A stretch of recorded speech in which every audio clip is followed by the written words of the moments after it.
So I've noticed this prevailing idea amongst watch enthusiasts that if a microbrand steps over a certain price threshold, they're immediately no longer attractive to the market and your average consumer. Well, today I'm going to talk to you about Monta. I think it's a company that's producing extremely high quality watches at a higher than normal price point for a micro brand, but definitely much lower than what you would pay for something comparatively from a more established company. I think they're really in a good value sweet spot for the amount of quality they're producing with the amount of funding that you have to pay for a watch. And I think it's definitely something worth considering if you're looking into perhaps getting a higher tier watch, but you don't want to foot the $5,000 and up to get something from maybe Omega or Rolex. So stay tuned. I'll be talking about the Monta Skyquest.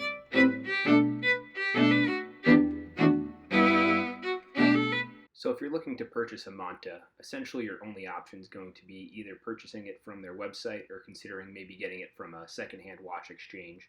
Their website's very nicely done. This is the page for the Skyquest. Towards the bottom in the center there, you can see the actual dimensions of the watch. I was very excited about it, and I think it's really going to complement my wrist nicely. And, well, to be honest, I know at this point it does complement my wrist nicely. The watch arrives. It comes in this beautiful wood-type box. It's actually some kind of polymer composite, but it's very nicely done. It's a good unboxing experience, and I was honestly a little bit too excited about the arrival of the watch to film the whole thing. As you can see, the inside of the box is very well done. It's organized. It has a leatherette material. Very happy for the box quality. I know this isn't a big deal for most people, but I get excited about the little things like this.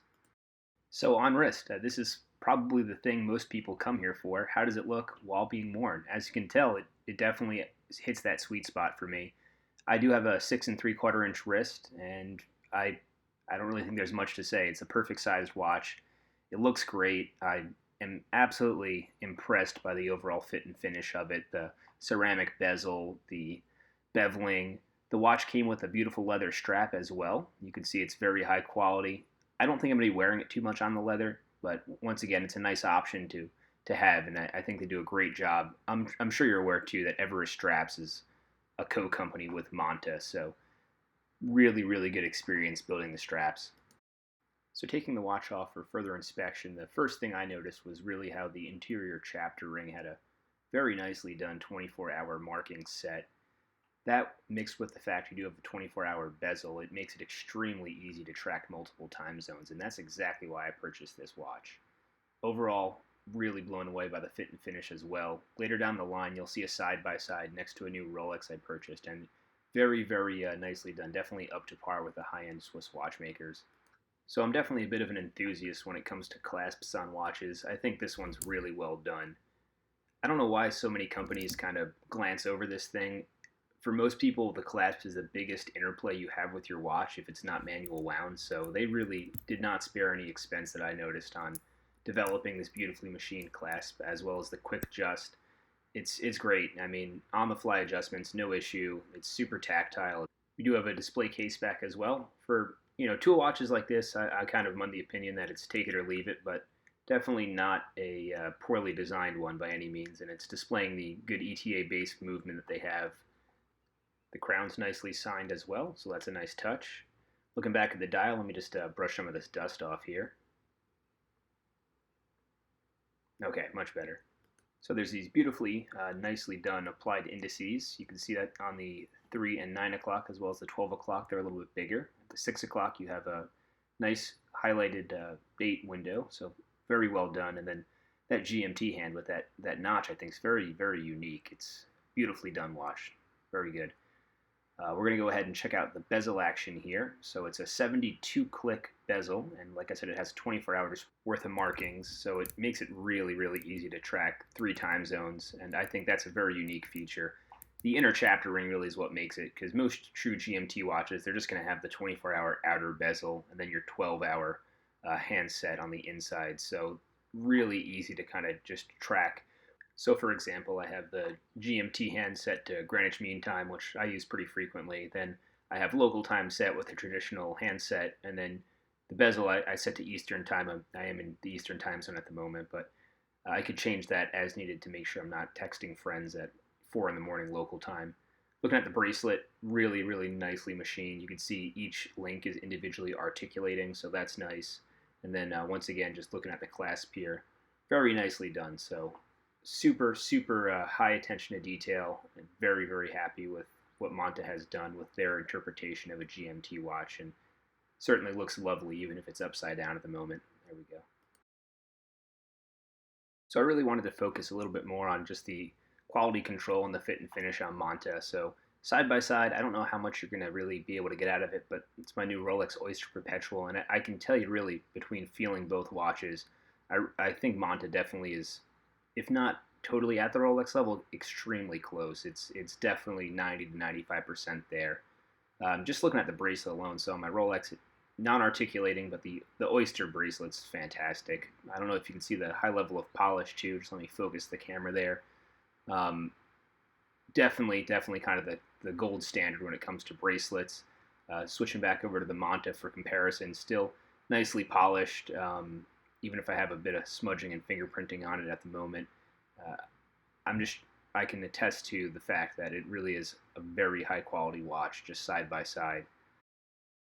Okay, so kind of the remainder of my review today is going to be more philosophical than anything. We already talked about kind of the overview, the purchasing experience I've had. I would like to add too as well that the customer service I've received from Monta was definitely excellent. I originally ordered the watch, and about 12 hours later, I received an email from a customer service representative letting me know that their new shipment arrived and it didn't meet their final quality control measures that they put in place on taking arrival from the watches from Switzerland. So as a result, they were going to have to delay my initial shipment, and they definitely made it right. I have no complaints. The fact they communicated this, and they actually ended up including the leather strap, so I was totally fine with that. And the watch arrived probably a week after my purchase, which is totally fine in my book.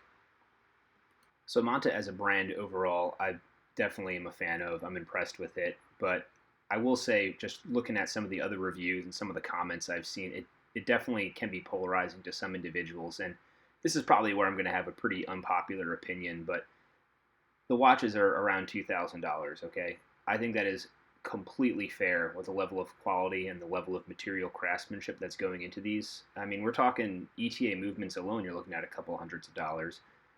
Throw in the stainless steel case, the ceramic, the sapphire, the actual hand polishing. This is a lot of work that goes into these watches, and for them to offer them at the sub $2,000 price point, I find completely acceptable. And here's where I'm going to have a very unpopular opinion, but I'm willing to bet most people that stick their nose up at a $2,000 Microbrand watch are the same people that are never going to spend $2,000 on a watch in the first place.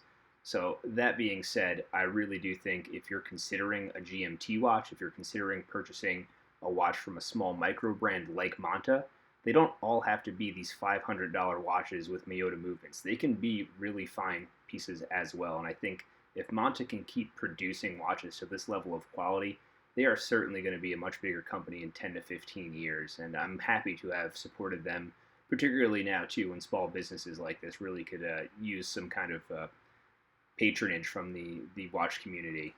So in closing, I would certainly recommend if you have any questions about the watch, just go ahead and leave a comment. I'll be more than happy to get back to you on any specific area I can address, any more information I could get to you. Additionally, I'd like to thank you for watching the video so far. If you could, please give me a like, and if you haven't already, I would appreciate a subscribe as well. Definitely happy with how the channel is kind of slowly growing, and on the horizon, you can expect a review of the new Rolex Oyster Perpetual I have, so that should hopefully drop sometime in the next few weeks. And between now and then, I hope you all take care, stay healthy, stay happy, try to stay sane, and I'll be keeping in touch. All right, take care now.